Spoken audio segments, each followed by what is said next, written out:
Krypto Kyle has never been happier. I'm 23 years old, and I finally got my first real paycheck. I've been waiting for this day for years. I'm getting my own apartment. Maybe it's finally time for a new car. And maybe I should finally buy all the things I've been putting off. I mean, I work hard. I deserve it.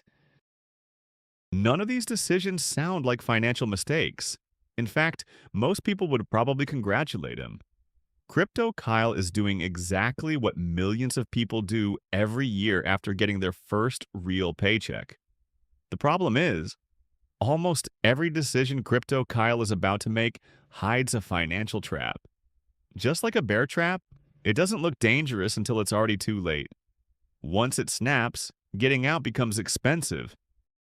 Fast forward 7 years. Crypto Kyle is earning more money than he ever imagined, but somehow he's still living paycheck to paycheck. No emergency fund, very little invested, and no financial freedom. So, what happened? It wasn't one huge mistake. It was 5 small financial traps that quietly stole his future. And the scary part? Most people don't realize they're trapped until it's too late. Today, we're going to follow Crypto Kyle's journey through the 5 biggest financial traps people fall into in their 20s. Let's do the real math. Crypto Kyle gets his first paycheck from his new job. After taxes and deductions, $4,200 lands in his bank account. He stares at the screen for a second, then smiles. I finally have real money. For the first time in his life, he isn't worried about paying for lunch. He isn't counting every dollar before buying something. A few days later, Crypto Kyle starts making plans. I deserve a better apartment. I deserve nicer furniture. I can finally eat out whenever I want. One decision becomes another, and before he even notices, his lifestyle starts changing. Let's do the real math. Crypto Kyle earns $4,200 every month after taxes. He upgrades to a nicer apartment. His rent goes from $1,000 to $2,000 a month. He starts eating out more often. That's another $400 every month. Streaming subscriptions, around $100. Shopping, entertainment, and other small upgrades, another $500. That's $3,000 already committed every single month. And we haven't even paid for groceries, utilities, and transportation, or invested a single dollar. On paper, Crypto Kyle earns a good salary, but in reality, most of his paycheck is already spoken for. That's what lifestyle inflation does. The more money you make, the more your lifestyle quietly expands until it catches up with your income. The scary part is none of these purchases feel irresponsible. A nicer apartment, better furniture, more dinners out. Each decision seems small on its own, but together they slowly become a lifestyle that's expensive to maintain. The lesson isn't that you should never enjoy your money. You should reward yourself. Celebrate your hard work. But before you upgrade your lifestyle, ask yourself one simple question. Is this making my life better, or just making my monthly bills bigger? Because once your lifestyle expands, it's surprisingly difficult to shrink it again. Unfortunately for Crypto Kyle, this was only the first financial trap. The second one is even more expensive. Crypto Kyle meets some friends for dinner. A couple of them show up in brand new cars. On the drive home, Crypto Kyle can't stop thinking about it. My car is getting old. Maybe it's finally time for an upgrade. The following weekend, Crypto Kyle walks into a dealership. A salesperson walks over with a friendly smile. Welcome. Looking for anything in particular today? Crypto Kyle smiles back. Yeah, I'm thinking about upgrading my car. The salesperson nods. Great. What monthly payment are you comfortable with?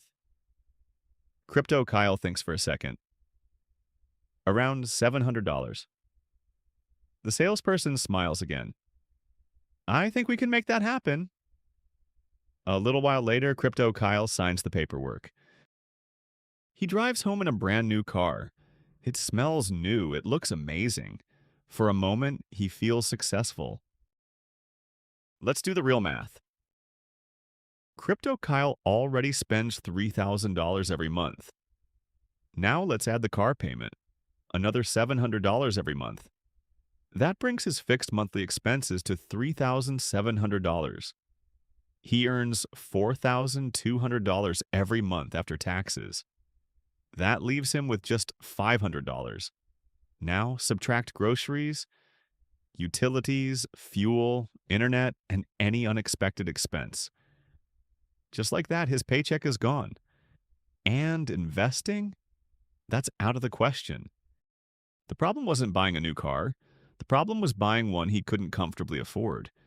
Every monthly payment takes away a little more freedom from your future paycheck. And when there isn't enough money left, many people reach for the easiest solution, a credit card. At first, it feels like the problem is solved, but you never know what can happen. After a few weeks of enjoying his brand new car, a warning light appears on Krypto Kyle's dashboard. He takes the car to a repair shop. The mechanic looks at him and says, "Looks like you'll need 4 new tires." The total comes to $800. Krypto Kyle forces a small smile. Well, good thing I have my credit card. It's only $800. I'll pay it off after my next paycheck. He taps his credit card. A few seconds later, the payment is approved. He drives away thinking everything is under control. Let's do the real math. Krypto Kyle already spends $3,700 every month. That leaves him with only $500 before paying for groceries, fuel, utilities, and everything else. Now he adds an $800 credit card balance. His card charges 24% APR.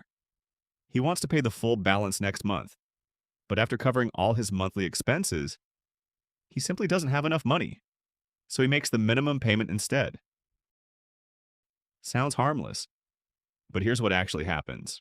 The bank starts charging interest on the remaining balance every month. That means part of every payment goes toward interest, instead of reducing the debt. The balance gets smaller, but much more slowly than Krypto Kyle expected. And while he's still paying for yesterday, life keeps sending him new bills. That's how debt quietly grows. Not overnight, but one monthly payment at a time. The real problem isn't the credit card. The real problem is having no room left in your budget. Because once your cash flow disappears, every unexpected expense becomes another debt payment.